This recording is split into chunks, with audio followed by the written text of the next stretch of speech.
ஆர்வலர்கள் அனைவரையும் pass cricket media சார்பாக வருக வருக என அன்போடு வரவேற்கிறேன். ஐபிஎல் போட்டிகள் கோலாகலமாக நடந்து வருகிறது, நாம் அறிந்தது. ஞாயிற்றுக்கிழமை இரண்டாவது மேட்ச்சு, ரொம்ப பரபரப்பாக எதிர்பார்க்கக்கூடிய 29வது மேட்ச்சு மும்பை இந்தியன்ஸ் அணிக்கும் சிஎஸ்கேவுக்கும் இடையில் நடக்க இருக்கிறது. இந்த போட்டியை தான் டோர்னமெண்ட் ஆர்வலர்கள் அத்தனை பேரும் வேடிக்கை பார்த்து காத்துட்ருக்காங்க. இது பயங்கரமான விறுவிறுப்பாக பரபரப்பாக இருக்கும். இதுக்கு முன்னாடி பார்த்திங்கன்னா இவங்க 2 பேரும் 36 முறை மோதியிருக்காங்க. மும்பை இந்தியன்ஸ் 20 முறையும் சிஎஸ்கே 16 முறையும் ஜெயிச்சிருக்கு. மும்பை இந்தியன்ஸு சிஎஸ்கேவுக்கு எதிராக ஆதிக்கத்தை நிலைநாட்டி இருக்கிறது கடந்த கால வரலாறு. இப்போ பார்த்திங்கன்னா இந்த போட்டி இப்போ நடக்கிற நாள் 5-8 வர்றதுனால விதி மதிக்கு மாறுதலாக வருது.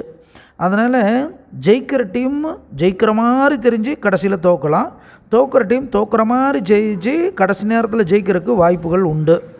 இதில் மும்பை இந்தியன்ஸை பொறுத்தளவுக்கு ரோஹித் சர்மா சிறப்பாக விளையாடுவார். Ishan Kishan, Tilak Varma, Suryakumar Yadav, Jasprit Bumrah, Hardik Pandya, Romario shepherd.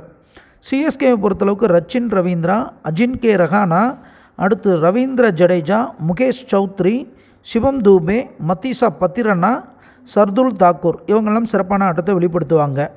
மும்பை தன்னுடைய சொந்த மைதானத்தில் விளையாடுறது பலம். மும்பை இந்தியன்ஸுடைய உதயாதிபதி கதிர் 3ஆம் இடத்தில் நீச்சமாகிறது மிக பெரும் பின்னடைவு மும்பை இந்தியன்ஸுக்கு உண்டு.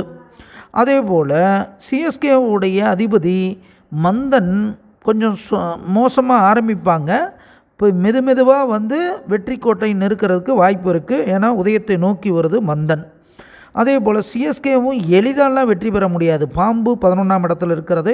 மும்பை இந்தியன்ஸுக்கு எளிதான வெற்றி தரக்கூடிய மால் 11ஆம் இடத்துல இருக்கிறது. இருந்தாலும் மும்பை இந்தியன்ஸு அதிரடியாக ஆரம்பித்து சில விக்கெட்டுகளை இழந்ததுக்கப்புறம் தான் சிஎஸ்கேவுக்கு வெற்றி பெறக்கூடிய ஒரு பெருமூச்சு வரும்.